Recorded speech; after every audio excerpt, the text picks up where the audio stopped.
অবৈধভাবে বাংলাদেশে থাকা বিদেশি নাগরিকদের ব্যাপারে সতর্কতা জারি করেছে স্বরাষ্ট্র মন্ত্রণালয়।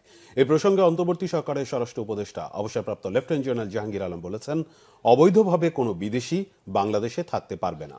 সীমান্তে কোনো অনুপ্রবেশ বরদাস্ত করা হবে না বলে হুঁশিয়ার করে দেন তিনি। রিশান নাসরুল্লাহ রিপোর্ট। বড়দিন ও 31st নাইটকে সামনে রেখে রবিবার সচিবালয়ে আইন শৃঙ্খলা সংক্রান্ত সভা করে স্বরাষ্ট্র মন্ত্রণালয়। বৈঠক শেষে স্বরাষ্ট্র উপদেষ্টা জানান, দেশের সীমান্ত এলাকা পুরোপুরি নিরাপত্তার মধ্যে আছে।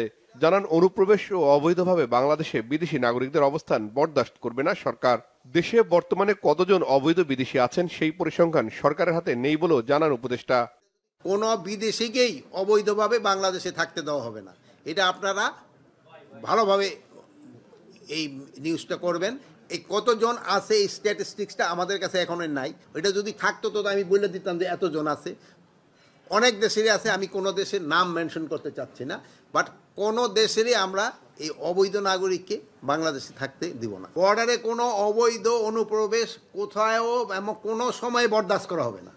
জাতীয় দিবস পালনের ক্ষেত্রে নিরাপত্তা নিয়ে কোনো হুমকি নেই জানিয়ে ফানুস ও আতশবাজি না করার অনুরোধ জানান তিনি। 31st নাইট আমরা বলি, ওই সময় আমাদের অনেক সময় কিছু আমাদের ইয়াং জেনারেশনের ভিতরে একটু উচ্ছৃঙ্খলতা দেখা দেয়। এটার ক্ষেত্রে আপনারা যদি তাগো একটু আগে থেকে বুঝান যে এইটা করাটা ঠিক না, অনেক সময় তারা বিভিন্ন জায়গায় বিভিন্ন ধরনের পানি টানি খায়, এইগুলিও আপনারা একটু নিষেধ করতে পারেন। এটা কিন্তু আপনারাই পারেন, আগে থেকে যদি একটুখানি লিখেন ঠিকেন তো কিন্তু এরা সাবধান হবে। বাট আমরা 31st নাইটে যে আমাদের যে নর্মাল বারগুলি আছে এগুলি আমরা বন্ধ রাখবো। জাহাঙ্গীর আলম চৌধুরী আরো বলেন, ভারতীয় গণমাধ্যমের মিথ্যাচারের জবাব দেশের গণমাধ্যম সবচেয়ে ভালোভাবে দিতে পারে। রিশান নাসরুল্লাহ, বাংলাভিশন, ঢাকা।